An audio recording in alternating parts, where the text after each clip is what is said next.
This is Mr. Fine, founder of Fine Accoutrements, and whether I'm on holiday in the south of France or exploring the ruins at Machu Picchu, I never miss the Moustache Blade podcast. Welcome to the Moustache Blade podcast, a show dedicated to all things facial fur and traditional wet shaving in an effort to create global facial awareness. And now, here are your hosts, Douglas Smythe and Ryan Stephen Green. And welcome back to another episode of Moustache Blade. I am Douglas Smythe from howtogrowmustache.com, and with me as always, Ryan Stephen Green. Today's show is brought to you by howtogrowmustachestore.com, where you can find Synergy shaving soap as well as many other wet shaving accessories. It's true. So please pop in today. That's howtogrowmustachestore.com. If you have any questions concerning wet shaving or facial fur, please email me or Ryan. You can reach me at douglas@mustacheandblade.com or ryan@mustacheandblade.com. You can also phone in your question at 347-333-1511, and we will possibly play that question on the air in a future episode. If you are outside of the United States, please dial 001 first, and that will give you 001-347-333-1511. Also, visit mustacheandblade.com. It's not a website. What it in fact is a pre-populated tweet that we've taken the liberty of filling out for you. And this will just aid us in getting the word out there that you are listening to your favorite wet shaving podcast, Moustache and Blade. Although I hate to say favorite nowadays, because there is another wet shaving podcast that I very much enjoy called Brush and Soap and Blade, which you should also be checking out. So pop into Brush and Soap and Blade today and see what Rick's got cooking up. So, today's episode, we will be finishing off our feature interview with the brush master himself, GD Carrington. If you haven't checked out episode 12, you might want to do that first. Otherwise, you could be feeling like you're missing a class, which I so often do in life, but that's another story. We'll also be hearing from Mantic, more tips from him, and then Ryan will be covering some more wet shaving acronyms. Then, of course, as always, I'll be doing a shower shaver review, which is coming up next. So let's get this show on the road, shall we, Ryan? Let's do it. And welcome back to another shower shaver review with Douglas Smythe. In keeping with today's theme on brushes, I'd like to share a little brush tip with you again. This one is more about lather application than actually tricking out a brush. And it's really a quick and easy one. And some of you may already be doing this intuitively. But it's about applying lather to your face and working with the passes. It's about applying the lather against the grain, no matter which pass you're doing. If you always apply this lather against the grain, you're going to be lifting up the bristles, giving the razor more bristle to bite onto. For example, you're doing your first pass. For most of us, this is a downward pass. So you would apply the lather in an upward stroke. This will lift the bristles. And then your second pass, you would again figure out the direction the bristles are growing in and apply the lather against them, just to lift them up a tad. It may not seem to you like you're doing much, but at a microscopic level, you're lifting up the bristles considerably. So keep that in mind when you're applying a lather, and you'll be reducing more hair with each pass. And now we'd like to take a question from one of our listeners. Hey guys, this is Jeff Conrad, a fan of yours from Facebook and following the podcast. And just wanted to call in with a question. After hearing several of the podcasts, I was wondering, as we're talking about the different kinds of soap, if maybe on one of the shows you guys could give a breakdown of like the differences between glycerin soaps and oil-based soaps and tallow-based soaps and so on.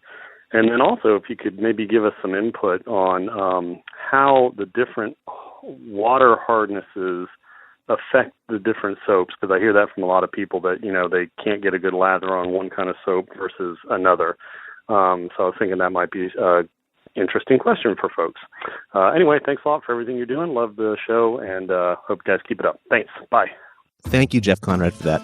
That's a great question. That's a lot of questions, actually, wrapped up into one neat package. And for the sake of time in this show, I'm probably going to have to spread this out across a few episodes. So to answer your first question on soaps, let's look at glycerin soaps. And I say this in quotation marks. Glycerin soaps. It's very entertaining to myself and many of my soap-making friends when we're in forums and we see members on a thread recommending that another member should try a glycerin soap.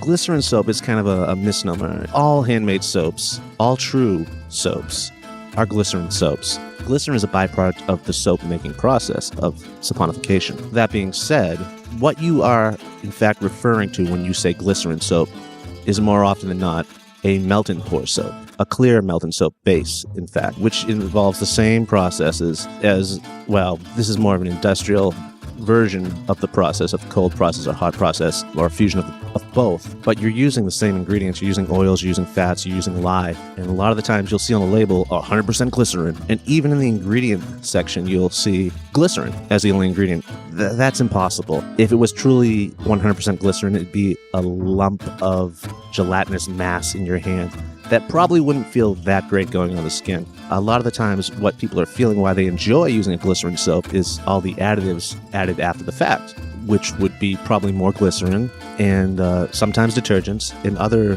agents which give it a softness, give it a lather. So that's what you're feeling. If it was 100% glycerin, it wouldn't be the same feeling. Another note I'd like to make is it's a melt-in pour. It's a clear melt-in pour base. So when you see it referred to as handmade soap or artisan soap, it's not really handmade soap or artisan soap because you are, in fact, not making soap.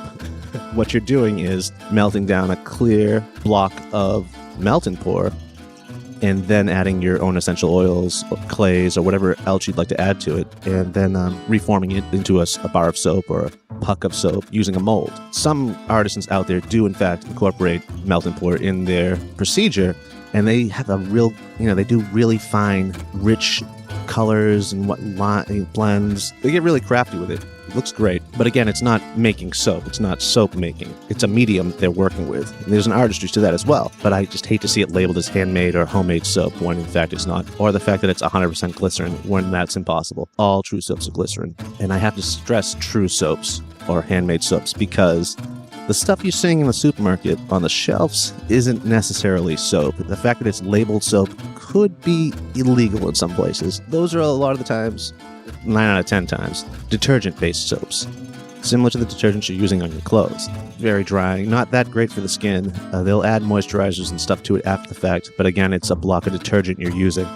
So if you favor a certain scent, and you can't stay away from Ivory or Irish Spring, you can a lot of the time find those same scents used in handmade soaps. People are trying to replicate them and are selling them in their shops. Irish Spring, I know there's a lot of gents out there that really enjoy the scent of Irish Spring. You might be able to find that in a handmade soap. I believe the scent is Irish Tweed. If it's not Irish Tweed, it's Irish something or other. Look around and see if there's any comparisons to it with Irish Spring, and go for that bar instead.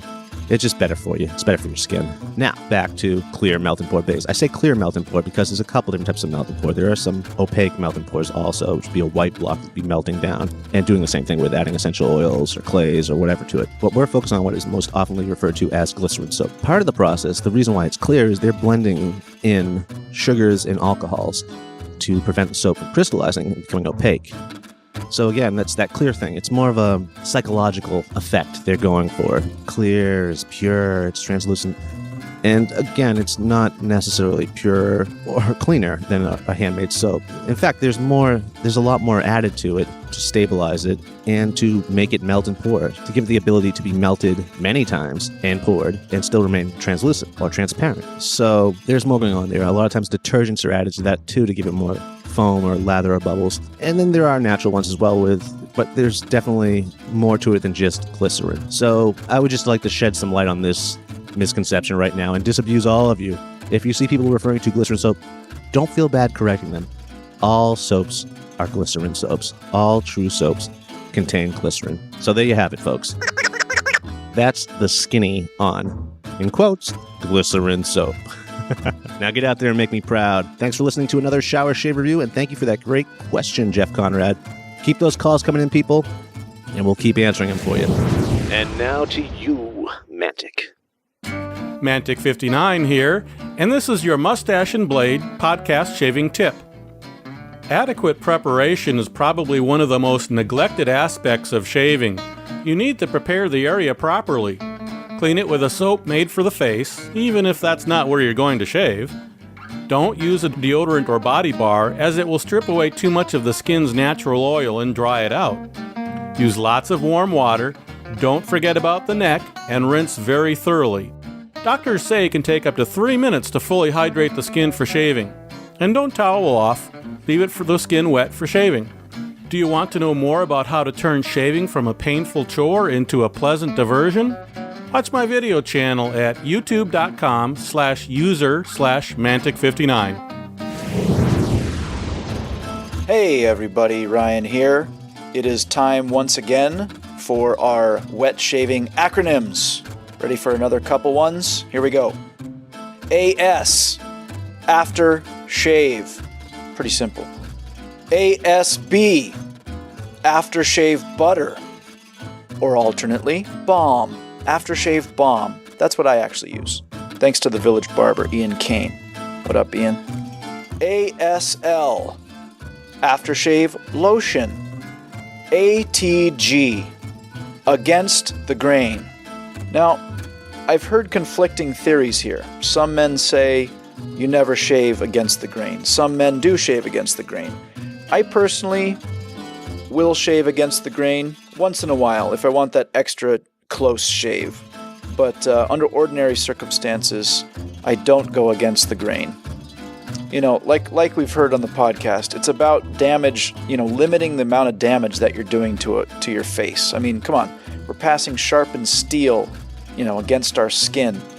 And as cool as that sounds, obviously, that can't be all too good for the skin itself. So we have to kind of limit the amount of damage we're doing. So against the grain, save it for special occasions. Next, CTG, cross the grain. Now here is no, I'm not going to comment on that one. Cross the grain, exactly as it sounds. You go with the grain, then you go CTG, cross the grain. CWR, cold water rinse. Now, you may recall that the CWS, cold water shave, didn't exactly tickle my fancy, but CWR does. 2 men, particularly, have recommended the CWR, that is cold water rinse, to yours truly. Those 2 men being... who was it? I believe it was the village barber, Ian Kane, was one of them. Yeah, it was Ian Kane, was one of the men that recommended the CWR, and the other one was Craig the barber. You recall the big chill technique, putting the towel into the freezer before the shave and bringing it out after the shave to chill the face. So, cold water rinse, CWR.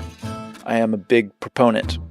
Next, DE, double edge. If you don't know that one by now, well, you probably do. Moving on. FT, for trade. Something tells me this one is not unique to the wet shaving world, but probably appears on forums across the entire landscape of niche audiences and subcultures worldwide. Here's one you ought to know by now as well. HTGAM, hot gam, how to grow a mustache. Usually used in referring to Synergy shaving soap. And as you'll recall from a previous iteration of acronyms, Synergy shaving soap is abbreviated SSS, triple S, S cubed, Synergy shaving soap. Once again, HTGAM, hot gam, how to grow a mustache. Moving along. LC, long comb. I don't know why, but that one just sounds kind of funny to me. Long comb. Sounds like long shanks. Maybe long comb was a very self-indulgent, narcissistic, very well put together pirate. Long comb. The dread pirate Longcomb, arr!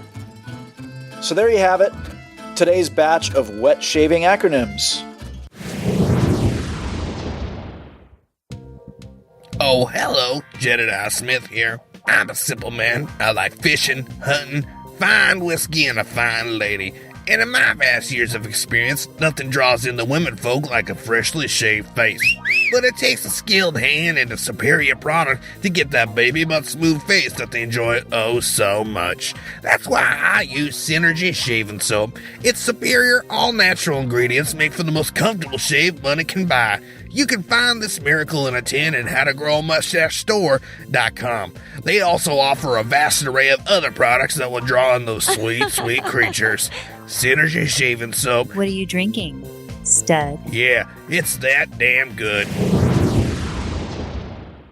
And now back to our regularly scheduled program. Here's another question, Gary, just to bring us back to the restoration for the newbie. Okay, so there's a guy out there that did not heed your advice, and he's got a vintage wooden-handled, painted, maybe two-tone brush. Now he's going to steam this. And what he doesn't realize is a lot of times the microscopic stress marks in the paint are going to cause the steam and the water and the moisture to get in there and crack the paint job when he pulls it out. So the knot will fall out, but he's also damaged the paint job now. How can he get around putting the entire brush in the steamer and still getting that knot out? Well, number one, wood in general is going to be bad because wood will expand. Right. That's what's causing the paint to expand. The way that you would do that is the good old-fashioned way of drilling a small pilot hole with a Dremel and doing one of two things. Either finding a Forstner bit that's smaller than the knot so that you can progressively open that up, which is expensive, or if you have a pilot hole and you drilled it, then you would find carbide bits for the Dremel that would tear out that hair. And so it's a labor-intensive process to tear out the hair. And that, if you've ever seen Juan, Dr. Dulcimara, he does a lot of wooden handle brushes. He's been doing a lot of restores lately. He will go in and will tear them out. But steam, the only time I ever recommend steam is on very modern acrylic handled brushes that are the current cast acrylic resins that you see people turning, like Omega. Well, not in Omega. Some of the Omegas, but for example, some of the Parkers, some of the thicker Simpsons that are. Now, you wouldn't want to do it to the Simpsons, probably, but what I'm saying is that type of sturdy material, right, that allows you to pull that knot out. But steaming, I was an earlier proponent of steaming, but I was luckier more times than not, and I just finally realized I don't like this process. There's just too much risk, too little reward.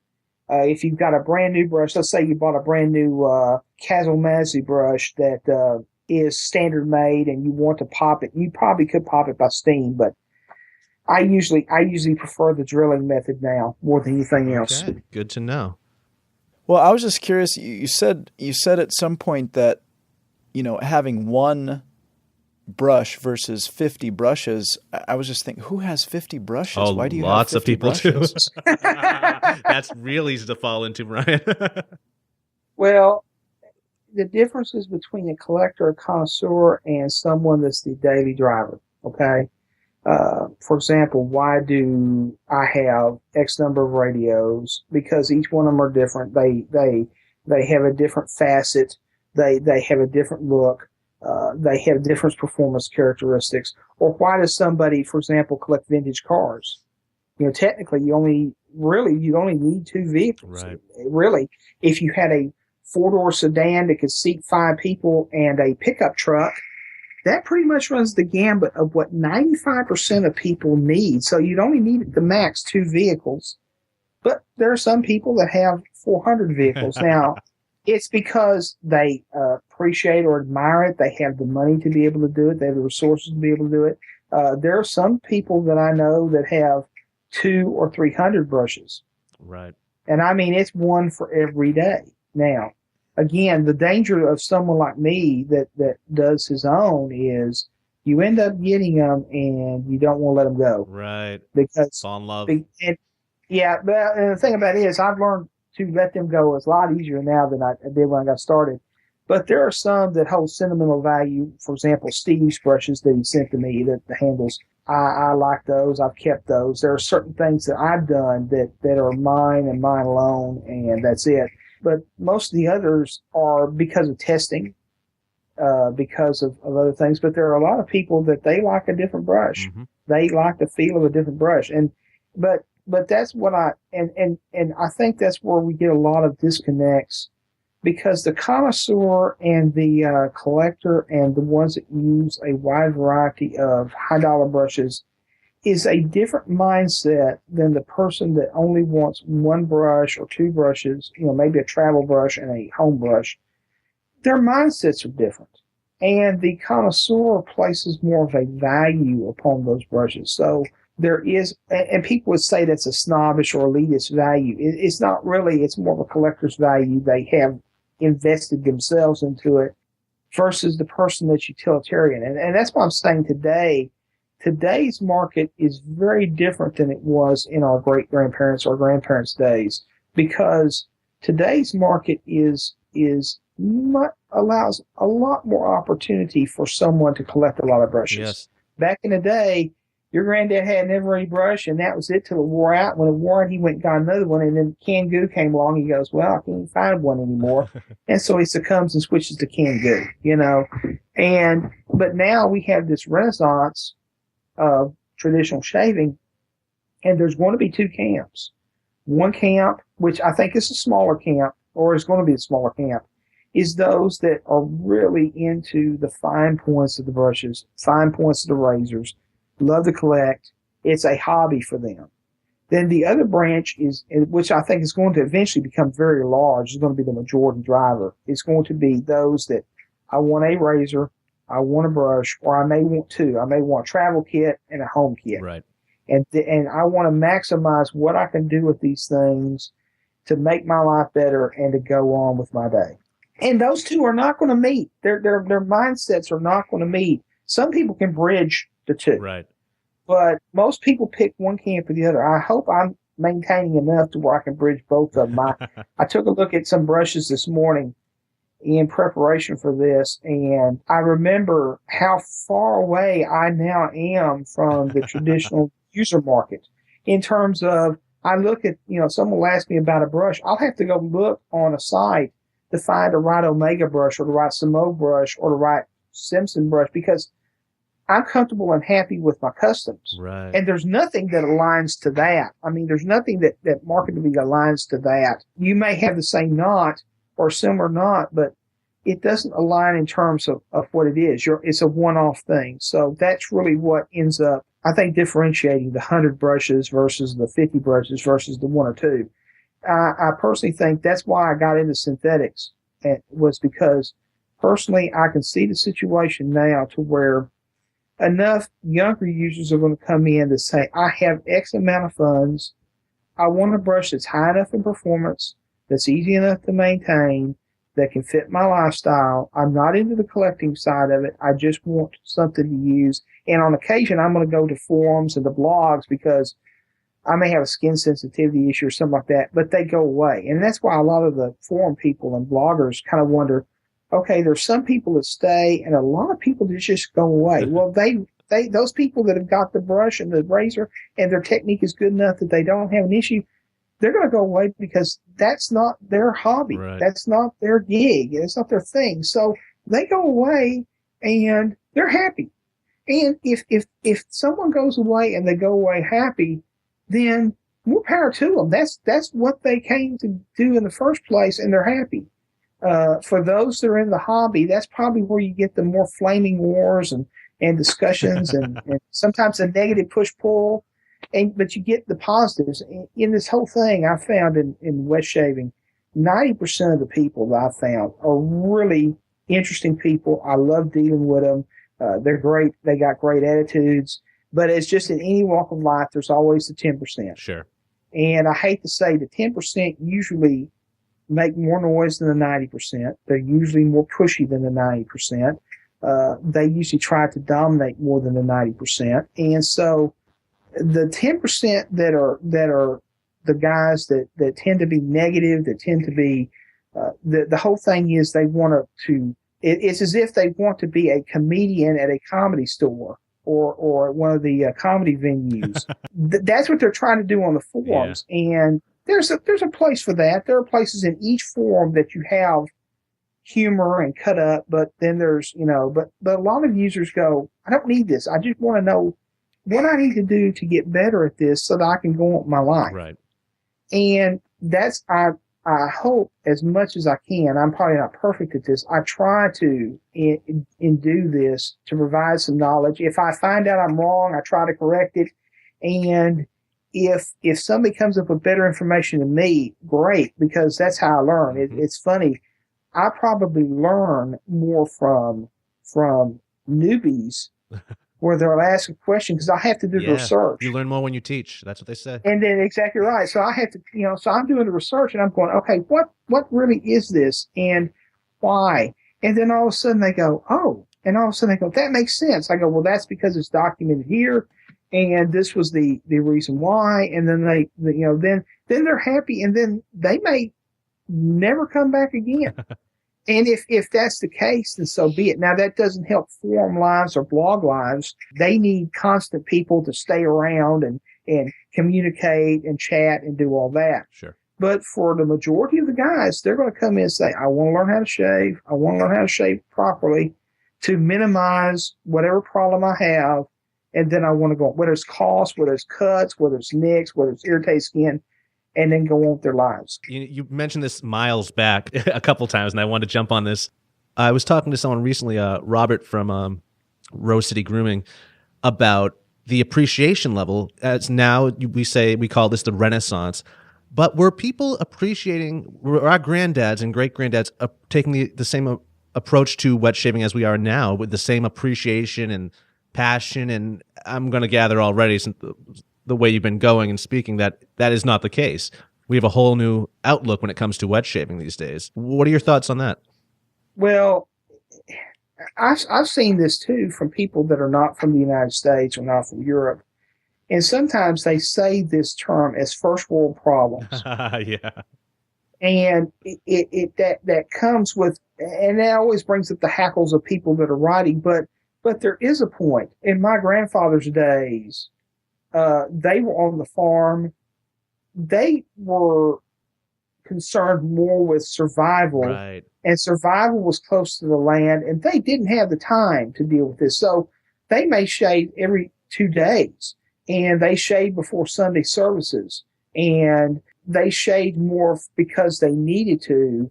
If they were on the farm, they may not have shaved every day, and shaving to them was something that was more of a necessity and more of a presentation form. So you took some extra effort to do it, and your tools were, today the tools that we love, which are DE razors and all this, back then that was just standard fare to them. So consider, for those guys, it's the same thing as the cartridges today. They viewed it as, okay, this is just standard tools. And they thought, oh, if you're really an aficionado, you go and you use a straight razor. Right. Well, today DEs and the earlier cartridges, even now, the Track 2 series and the very early cartridges and the DEs and the straight is all seen to be aberrant to today's standard of the 5-bladed monster. So I don't think our grandfathers would view it as much because of time. Now, if you put one of them into our time and allow them to kind of be able to function our time, some of them would probably be very interested. Most of them, not so much. I just want to shave as quick as I can and get out the door. Right. But back then, back in time, there was much less of this. I need to have the proper loft. Yeah, those things weren't even talked about. I mean, those things were maybe discussed by the brush makers. And once they said loft, it was like, and use the knot size, it was like, that's it. We're just going to make as many as we can, push them out, because guess what? They don't really care. Right. As long as they can get lather on the face, as long as they can shave and get about their daily business, that's what they care about. You also mentioned a brush cleanser. It's MAC brush cleanser. Is that correct? MAC brush cleaner. Now there's an aficionado that has a lot of Badger brushes named Ben74. He's a good guy. He's in Australia. And I asked the question of him one time. I said, you have a lot of Badger brushes. That's a large investment. What are you using to keep those clean? Yeah. And he said his wife showed him this product called MAC Brush Cleaner. And MAC Brush Cleaner is made by MAC Cosmetics, and it is a shampoo with alcohol in it, isopropyl alcohol in it. And it's just enough isopropyl alcohol that it disinfects and sterilizes the brush as much as needed. But it's a high-quality shampoo, so you just literally what they would do in the cosmetic industry is just rub a little bit of it on a small brush. Mm-hmm.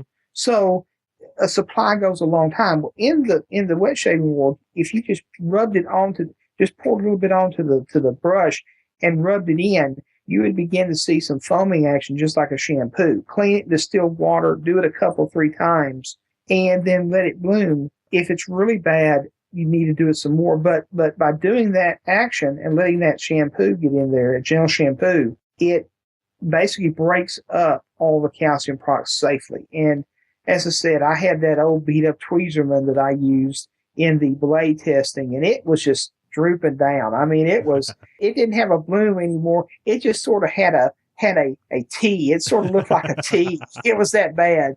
And I said, oh man, this thing's reached the end of its life cycle. And I thought, well, let's test this stuff out. I said, it's expensive, but let's test it. So I went and fooled with it and tested it. And it basically took all the calcium out, all the old soap out. Even though you think you clean it well, you should really clean your brushes. If you use them constantly, you should clean them properly once a year. Yeah. That took all that calcium out, and all of a sudden the hair stood up, and I had a new tweezerman. It almost looked as good as the new one, and I'm going, okay, I'm convinced. Yeah. And at that point, the product convinced me. I said, okay, this product really does do what it says it does. It is expensive. It's in the pink bottle, right? It's in the liquid. It's in a clear bottle, but the liquid is kind of a pinkish liquid. Right. So that might deter a few guys out there. Well, you know what, though? Every guy that I've told use this, they come back and they say, it's expensive, but wow, it works. Yeah. And it's a lot, if you mess up and use too much vinegar, or you mess up and use too much borax, and you use the wrong type of shampoo, you can pretty much destroy your brush. Do some damage to the hairs. And so the idea is, okay, I've invested this much in this brush. Why not invest a little bit in something that will actually take care of it and allow me to clean it once a year if your water's real hard, twice a year? Because we have very hard water here in the North Texas area. We sell on a limestone deposit, so it's just like nothing but calcium coming out of the ground. It's like you get your calcium dose with the water. But there are a lot of people that literally go to distilled water and use distilled water in a hot pot or something like that to keep their brushes clean, because there's just so much calcium. But the calcium combined with the soap is a pretty nasty combination in some areas. Some people, their water's soft enough, they never have an issue. Right. So it really depends upon how well you clean your brush. With my rotation, it may be every 2 years before I clean a natural brush. Wow. Okay. Excellent. That's great advice. Gary, we're going to have to get you on here regularly, Gary, to really to do this right, because you're throwing so much at us. It's excellent. And but I would love to keep getting you back here to pick your brain some more, because you're just great at this. I appreciate it. Now, I kind of know how long you have your podcast, and I'm looking at the clock, and I'm saying, okay, you've got sadly enough for 2 podcasts. I know. I'm going to put it all in one, though. I'm going to make this one an extra special long one. But no, I can't I can't leave anything on the cutting room floor. Well, and the thing about it is, mechanical engineer once asked me, a friend of mine, he asked me to do a brush for him. And when I started explaining to him the processes, of course, I have a little bit of engineering background as well. I was explaining to him the things. He said, even though this is low tech, there is a lot of technology and a lot of things are involved in building a brush. Sure. He said there are things like loft, and you talked about knots, and you talked about the handle and the epoxy and the various materials that you use and how you set them. He said, there really is a science to this. I said, yes, there's a science, but the art equals the science. It's not 100% science. Sure. It's 50% science, 50% art, because the art is how to take the scientific elements and then optimize them. The optimization is the art. Right. The science is the items that are there. And that's anything in wet shaving, whether it be the shaving equipment, your preparation, your soaps. There's 50% of it that's science. Then there's 50% of it that's art. And the art form is how you can make it better. Right. I mean, and that said, handmade versus machine-made knots. I've enjoyed both of them, actually. There are differences. Handmade knots, to me, a handmade knot can be will maximize because the skill and the talent level is there. If you've got a talented knot maker, and I've done one knot of my own, and I admit I'm not a talented knot maker. I just did well enough to do what I needed to do and was able to move on, and it set well and it worked fine. Right. But a talented knot maker is someone that will take it far above where a machine can do it.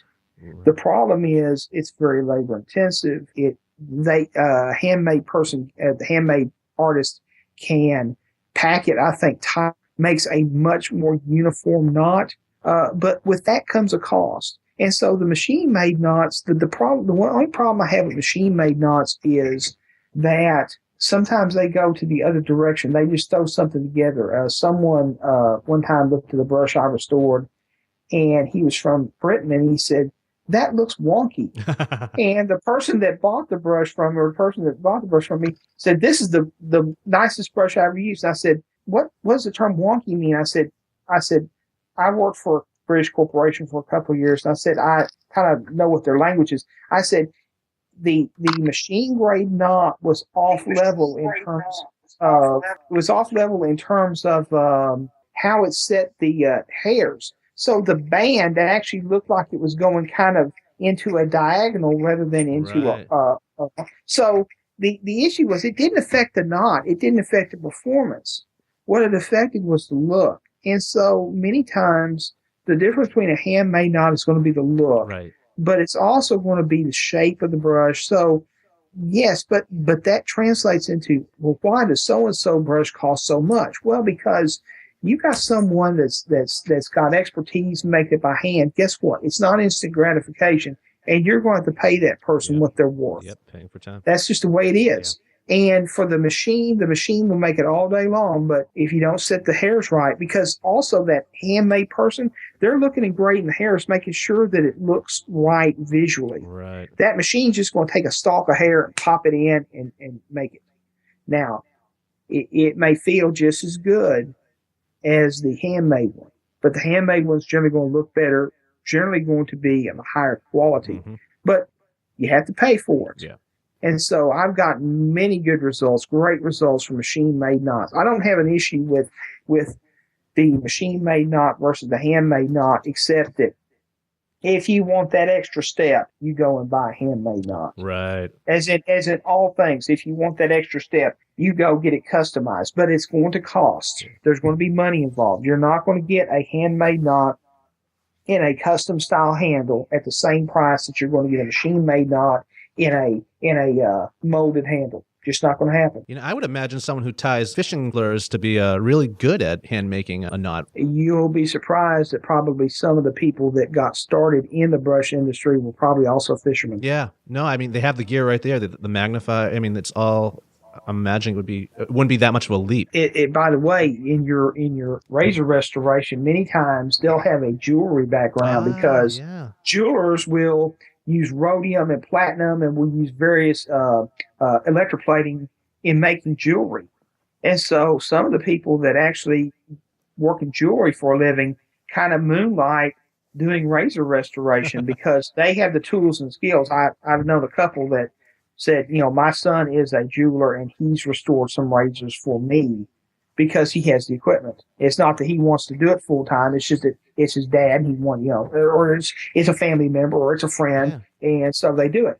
So yes, there's a lot of cross, you know, for example, from the the handle manufacturing, people that make table legs and people that make, that they'll have the same skills, though the lathe, and that's really what the next step I'd like to get into more is working with the lathe and really getting into that.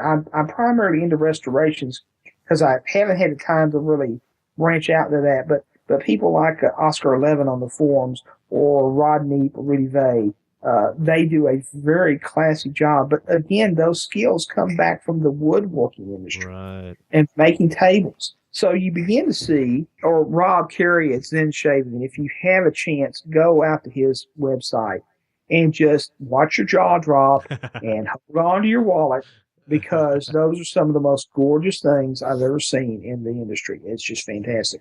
But those skills translate into making the brush. So as I said, you could have someone that needs to have working knowledge of woods and plastics, a working knowledge of epoxies and resins, a working knowledge of fibers and hairs, and the capability to put it all together. Yeah. That's a lot of different divergent things. And the same thing with razors. You've got to have a mechanical background. You also have to have understand how honing works. You have to, the guys that reassemble straight razors, you have to understand the metallurgy. You have to understand the plastics and the woods or the ivories or whatever material they're working in as to rebuild those razors. Yeah.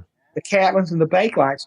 And so there is in traditional shaving, when you have people that are hands-on, soap makers, you have to understand how oils work, how all the chemicals, the proper processes, and the amount of heat and the amount of time, So there are a lot of things that lead out of this. Now, our forefathers did this and learned it, and we kind of dropped it, and now we're kind of repicking it back up. Relearning it. And so you'll see people like, let's say, Stan at Above the Tide come out with or Raphael at UFO come out with these gorgeous handles. Well, they're just coming straight out of the metal machining industry, and they're applying all those skills and techniques into crafting that razor. Yeah. It takes time, it takes money, but the results are absolutely stunning. Sure. Well, Gary, thank you so much for coming onto the show today. I feel like my head's going to explode. Well, I appreciate it. I know I have a tendency to hit you with the fire hose right in your mouth and say, "Here, take a drink of this." Drink from the fire hose. I appreciate the honor. No. Your expertise is very appreciated. It's been a pleasure. Yes. Thank you. Yes. Thank you. We all appreciate it so much. And I know our listeners are going to eat this up. And I would love to get you back on a regular basis to keep doing this with us, because it's people don't think about the brush that much. They're more about the software or the razor. To say there are some people out there that do. Obviously, you are one of them. But a lot of the noobs, they just don't know this. And I think you're really, it's just good. It's good to have this information. And it's good that you are dropping some knowledge on us today about this. And thank you again. If people want to find out more about you and read some of your articles and what you have to say on brushes and your different studies and the research that you've done, where can they find you? You can find me on Sharpologist. Mark, the latest article that I have on the end of the synthetic generations basically summates everything from the synthetic articles that we've done and the history. So if you go find that one article, it's a treasure trove of articles, and you can start reading and probably spend, I could say a good couple of hours just studying and thinking about it, and just kind of picking up stuff on that. You can catch me on the Shave Nook. You can catch me on the Shave Den. Occasionally I'm on the Shaving Room over in the UK from time to time, just to kind of understand what's going on in the European market. But you can see me at the Shave Nook and the Shave Den quite regularly. Excellent. Well, thank you again, Gary, and we'll be having you back really soon. I appreciate it, guys. Thanks a lot. Bye-bye. Right on. You have been listening to the Moustache and Blade podcast. Thanks for listening, and please leave us a review on iTunes. Almost clean shaven, but hardly clean cut. Moustache and Blade.